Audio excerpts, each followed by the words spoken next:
Alors bonjour à tous, écoutez, là je me trouve très loin de la mer. Je suis au centre de la France, dans le département du Loiret, et je me trouve donc à côté du canal, ça s'appelle le canal d'Orléans, et là je me trouve au niveau de l'écluse du Choiseau.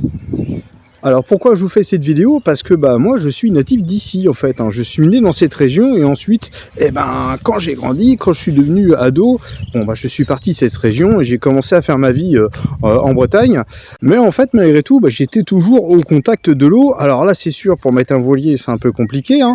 Mais malgré tout, je venais ici pêcher et avant il était navigable. Bon, moi j'ai jamais connu ce canal avec un bateau dessus, ce qui est vraiment malheureux, hein.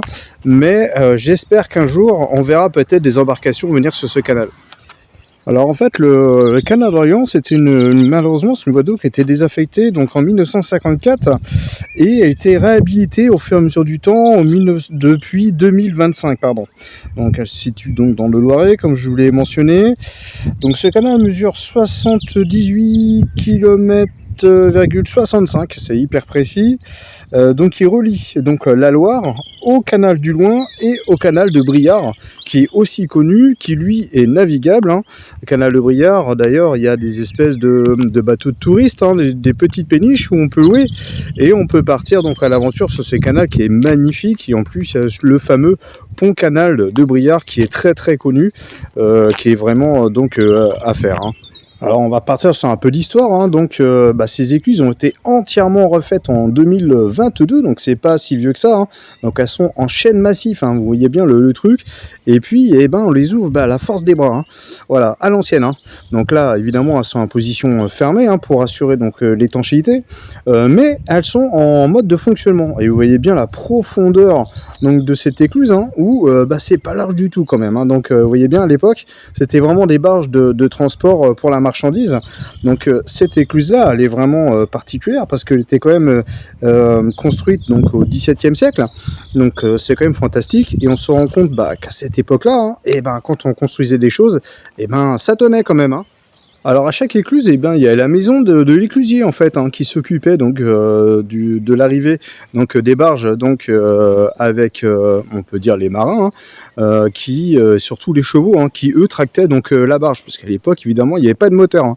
Donc tout se faisait donc par traction par chevaux, et ensuite vous voyez il y a une esplanade là qui était prévue pour eux de ce côté-là et de l'autre côté aussi, pour qu'ils se reposent un peu, hein. Je pense que c'était bien mérité, qu'ils puissent brouter en paix, et puis aussi que les marins puissent aussi se reposer et boire un petit coup peut-être chez l'éclusier, quoi.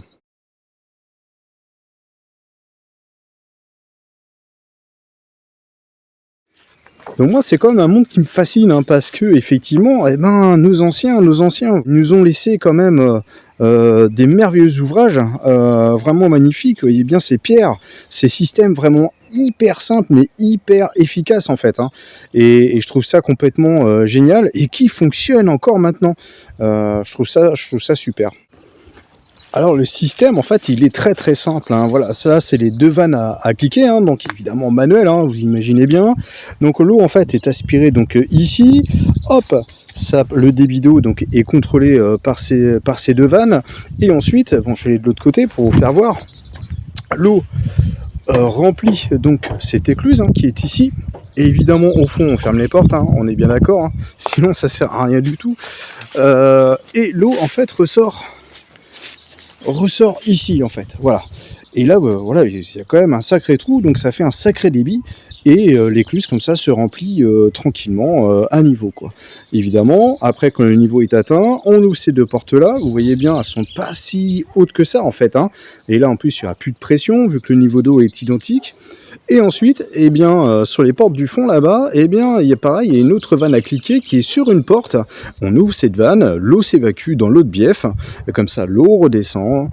Après, une fois que le niveau est atteint, on ouvre les portes et là-bas, je peux repartir de l'autre côté. Voilà, c'est vraiment un système hyper simple. Et ça, des écluses comme ça, il y en a à peu près tous les kilomètres sur ce canal. Alors, imaginez le nombre d'écluses qui ont été créées sur ce canal. Alors moi, ce que j'adore ici, même si, comme je vous le dis, on est loin de la mer, mais c'est quand même ces couleurs. En plus, aujourd'hui, on a vraiment de la chance, il ferait vraiment très très beau. Ce soleil qui se reflète sur l'eau, c'est quand même magnifique. De toute façon, qu'on soit en eau douce ou en eau de mer, hein, tout ce qui s'agit de navigation, moi je suis fan. Et c'est pour ça, bah écoutez, je vais vous laisser hein, sur ces belles images en vous souhaitant un bon vent et ciao à tous.